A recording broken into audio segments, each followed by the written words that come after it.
바이든 대통령은 대통령 후보 시절부터 민주주의 정상회의를 기획했습니다. 트럼프 대통령이 벌인 중국과의 무역전쟁에서 서로 관세 폭탄을 퍼부었지만 승부가 나지 않았기 때문이죠. 아이러니하게도 그 이유는 중국과 미국이 경제적으로 너무 긴밀하게 엮여있기 때문이었습니다.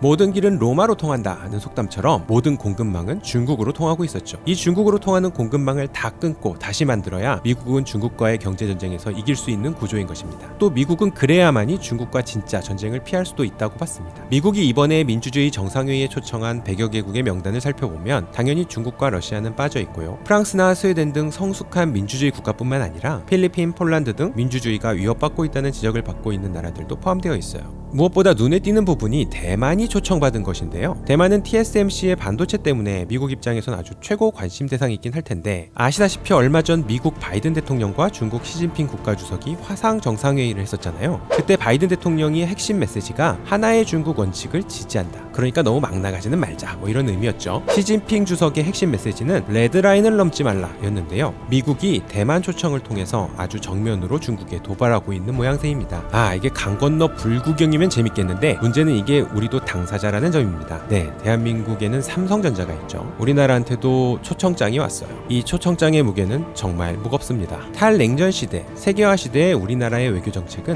안미경중이었습니다. 안보는 미국과 경제는 중국과 함께하는 것이었죠. 그것이 가능했던 이유는 미국과 중국이 모두 그 시스템을 인정했기 때문입니다. 얼마 전까지는 미국이나 우리나라가 필요한 물건을 대부분 중국에서 사다 쓰는 것이 미국의 안보에 별 문제가 없다고 생각했던 거죠. 하지만 이제 미국의 생각이 바뀌었습니다. 경제 이슈가 안보 이슈와 통합되고 있습니다. 즉 우리나라의 입장에서 안미경중의 외교정책의 유효기간도 끝난 것입니다. 자, 그러면 어차피 신냉전 시대인데 중국과 손절하고 한미동맹을 강화하자 라고 주장하시는 분들도 계실 거라고 봅니다. 저도 그러면 깔끔하고 좋을 것 같아요. 제 마음속에도 미국은 왠지 합리적이고 믿을 수 있고 우리한테 베풀어주고 뭐 그런 느낌이 있습니다. 그런데 중국은 뭐가 좀 다른 꿍꿍이가 있는 것 같고 자칫 잘못하면 호구 잡힐 것 같고 잘해줘도 나중에 배신당할 것 같고 뭐 그런 느낌이 있죠. 그런데 과연 정말 그럴까요? 이 절대절명의 순간에 줄을 잘 서기 위해서는 우리는 이 신냉전 시대의 본질을 살펴볼 필요가 있습니다.